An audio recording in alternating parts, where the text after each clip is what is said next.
the Steve Coulter crooked leg cross. This move is nasty. I've been getting a lot of requests for this, and I'm finally breaking it down for you guys. This move is gonna be great to send your defender flying one way, really get him to commit, and then come back the other way, and it's a really different type of a behind the back dribble. Coach Jesse Minshew with Get Handles Basketball, where I show you how to play like the pros. If that's something you're looking to do, make sure you click that subscribe button and that little bell icon to catch the newest video. So this move, like I said, uses some different footwork with the behind the back dribble. So normally when you do your behind the back, you're usually gonna do it where you stop with the same side foot as the hand that has the basketball, plant and go behind the back, or you're gonna come plant here and shuffle this way, or sometimes you'll even do it where you'll plant and then push back off that leg to wrap into a 1-2 step.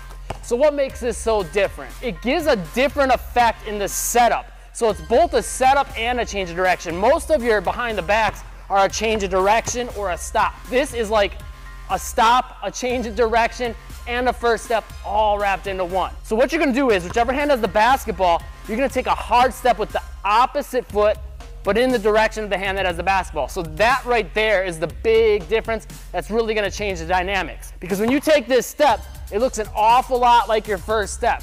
Usually you're gonna step with this foot as your big step to protect the basketball with this leg from the defender. From there, your defender's probably gonna commit to this, right? Especially if you're paying attention to this big key, which is to make sure you get either really close, even, or past your defender with this step. That'll make it so they have to commit, because if they don't, well then you can just keep going past them. It's easy, right? But by doing this as your setup, now they gotta commit.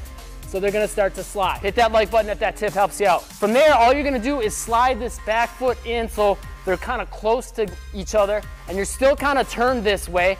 And what that's gonna do is put you in position to wrap it forward right from it. So it kind of combines that stop on a dime type behind the back. It kind of combines that wrap, but it also combines that first step to initiate the defender to start moving.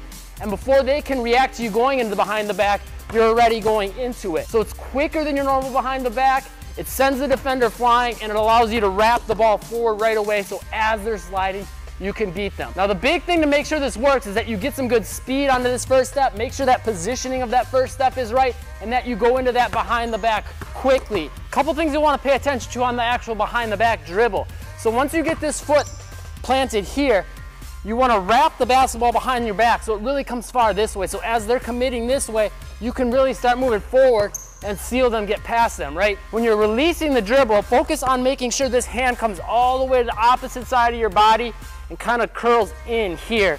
That'll direct the basketball more forward. I try to slap my opposite side butt, so left hand, right side butt, or by the hip bone here. That'll wrap it more forward. Other thing you want to pay attention to is while you're doing that, you're kind of gonna hop to the side and take like a little either shuffle like that, or more of a 1-2 step like that. Either way, you want to kind of push off both feet at the same time. Since they're nice and close to each other, that'll allow you to really wrap the ball and hop forward from it to start covering ground.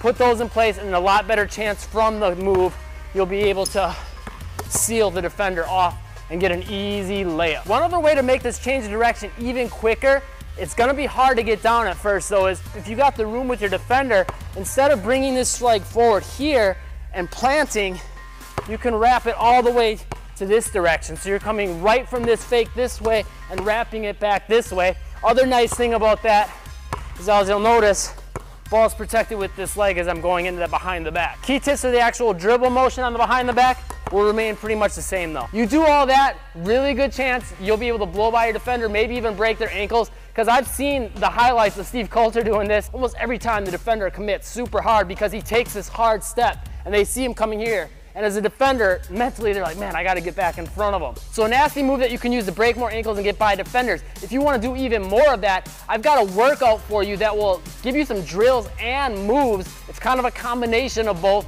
to get you that kind of extend type handle. You'll see what I'm talking about when you get the workout. Just click the top link in the description down below, pop in your email, I'll send that to you instantly for free. It's called the Defender Destroyer Workout. It's already helped thousands of players, and I'm sure it'll help you too. Also, if you found this video helpful, if you haven't, make sure you subscribe and get on that notification squad, and check out this video and this playlist. You're gonna love those as well.